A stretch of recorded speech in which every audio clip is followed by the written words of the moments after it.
nous permettre d'accéder à ces phases de sommeil plus rapidement et récupérer davantage.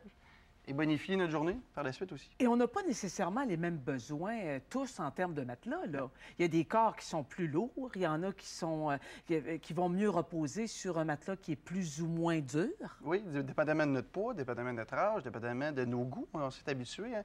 Nos vieilles chaussures, des fois, un vieux matelas, des fois, on s'habitue comme à nos vieilles chaussures. Ça ne veut pas dire qu'il est approprié, mais il y a des gens qui ont l'habitude de dormir sur un matelas un petit peu plus ferme, un petit peu plus moelleux. À ce moment-là, c'est une question de goût. C'est sûr qu'il ne faut pas aller dans les extrêmes. Trop ferme, trop moelleux, c'est à éviter. Mais trouver le confort qui nous plaît, parce qu'il y a différentes matières aussi. Il y en a qui vont donner un effet différent, pas nécessairement plus ferme ou plus moelleux, mais une autre sensation qui va plaire à différentes personnes. Et c'est la même chose pour les oreillers. Exactement. Souvent, c'est un ensemble. Hein. C'est bien de choisir l'oreiller en même temps qu'on choisit notre matelas, parce que le matelas, s'il est plus moelleux, la réaction avec l'oreiller va être différente. C'est bien d'essayer en même temps. Qui n'a pas déjà passé une nuit à se battre avec l'oreiller? Et comment donc? C'est pas très récupérateur comme nuit habituellement. Pas du tout.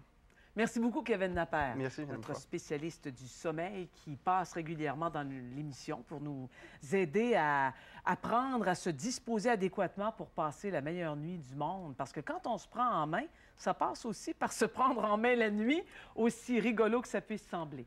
On poursuit l'émission, on vous discute plus avant d'hypertension dans quelques instants avec nos trois sympathiques et très énergiques chiro. Voici les coordonnées pour joindre ou poser des questions à l'un de nos chiropraticiens.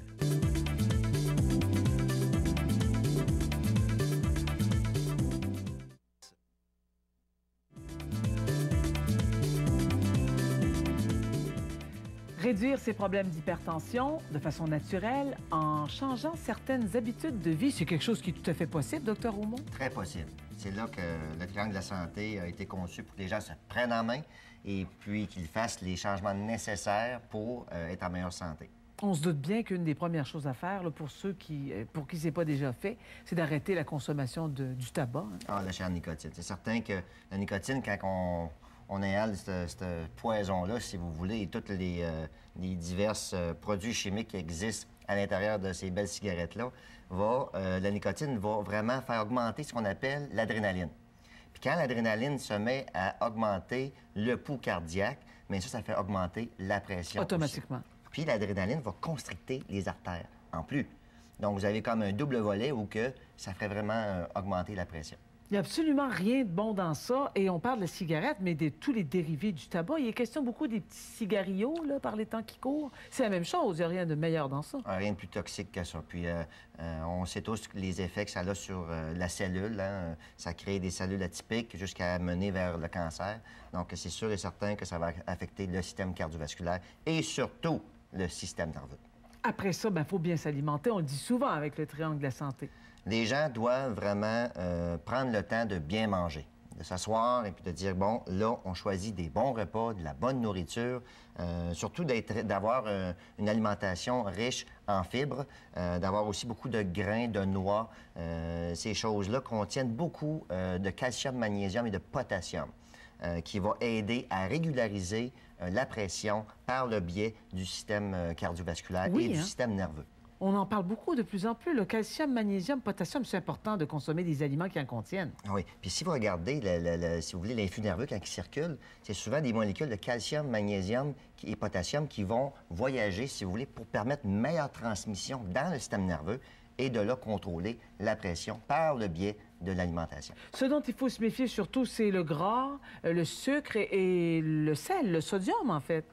Effectivement, Diane, surtout chez les gens qui font de l'hypertension, trop de sodium, qui est le sel, va contribuer à faire augmenter davantage l'hypertension. Donc, surtout chez les gens qui, à prime abord, font de l'hypertension, il faut vraiment être vigilant à ce niveau-là.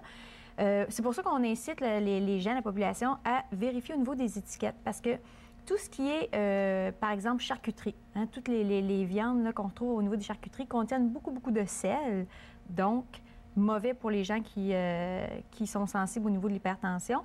Puis c'est mauvais également pour la population là, parce qu'il faut prévenir. Donc, il faut faire attention à ce niveau-là. Croustilles, c'est tous des aliments qui contiennent beaucoup de sel, donc à faire attention. Évidemment, si on se nourrit bien de façon régulière et modérée, on n'a pas de surplus de poids.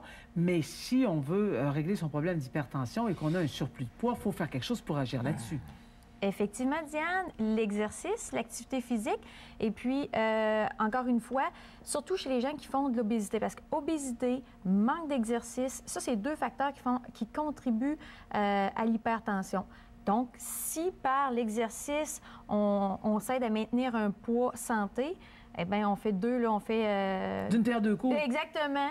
Puis, surtout chez les gens qui font de l'hypertension, l'exercice peut réellement contribuer à faire diminuer la tension artérielle. Ben oui, en réalité, ils ont fait des tests à cet égard-là, des gens qui avaient des surplus de poids, qui étaient trop sédentaires, qui avaient des problèmes d'hypertension. Ils les ont mis à l'aérobie, puis je pense que la tension, ça a été presque automatique. On a vu à quel point elle s'est réajustée plus normalement. Exactement. Quand on parle d'exercices en aérobie, c'est des exercices dont on est capable avec des exercices avec oxygène, dans le fond.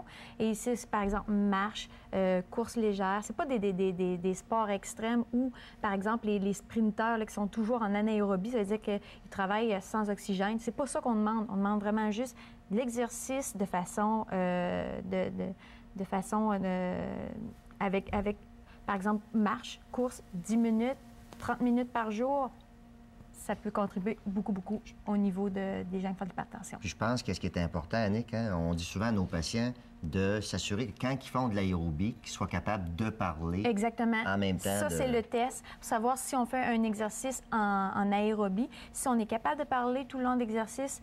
Donc, c'est ça nous indique que c'est pas un exercice qui est trop violent pour nous à ce moment-là. Effectivement. Qu'en est-il de la consommation d'alcool, Dr Nollet, en lien avec l'hypertension? C'est très facile à comprendre. Ça revient à ce que mes 2 confrères ont dit. Si vous consommez l'alcool, qu'est-ce que c'est de l'alcool? C'est du sucre qui a fermenté. Exact. Donc, ça a une quantité de sucre incroyable. Vous en avez dans la bière, vous en avez dans le vin et vous en avez énormément dans l'alcool. Si vous êtes porté à prendre beaucoup d'alcool, qu'est-ce qui se produit? Vous allez avoir faim.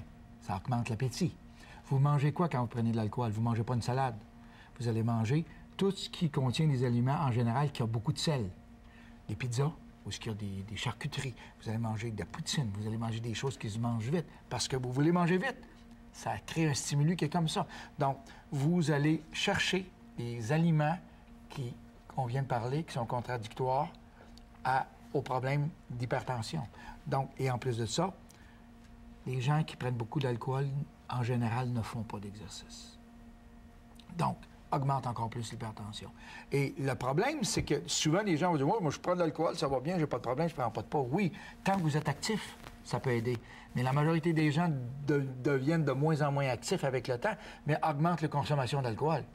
Donc, c'est là que l'hypertension, tout d'un coup, se met à sauter. Et par le fait même, après ça, ça a un effet beaucoup, c'est que vous avez un cholestérol qui est très élevé. Donc, cholestérol élevé, ça veut dire quoi? Foie qui est relié directement avec le fonctionnement du pancréas. C'est tout interrelié ensemble. Ouais. Donc, et le stress aussi, d'ailleurs. Le stress est incroyable. Le stress produit un phénomène incroyable au niveau de l'hypertension. Fait qu'imaginez, vous êtes borderline, parce que vous ne mangez pas bien, vous ne faites pas de l'exercice, rajoutez un stress. Et lorsque le stress embarque, c'est là qu'est le danger de problèmes de AVC ou ACV, appelez-les comme vous voulez, il devient très, très élevé avec ça.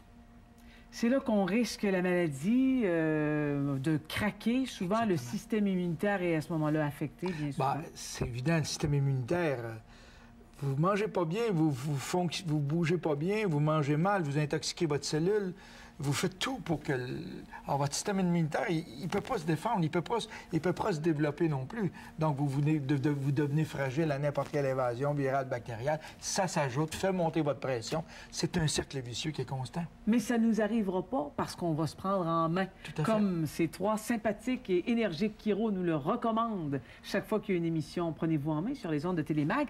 D'ailleurs, mentionnons-le que pour toute la durée de la diffusion de cette émission, c'est-à-dire 2 semaines, vous offrez gratuitement un examen à vos cliniques pour la famille. Et là, on parle de la clinique chiropratique Père-le-Lièvre à Québec des docteurs Nollet et Hardy et des cliniques Sainte-Croix-d'Aubinière, Saint-Nicolas et Sainte-Marie-de-Beauce du docteur Michel Aumont.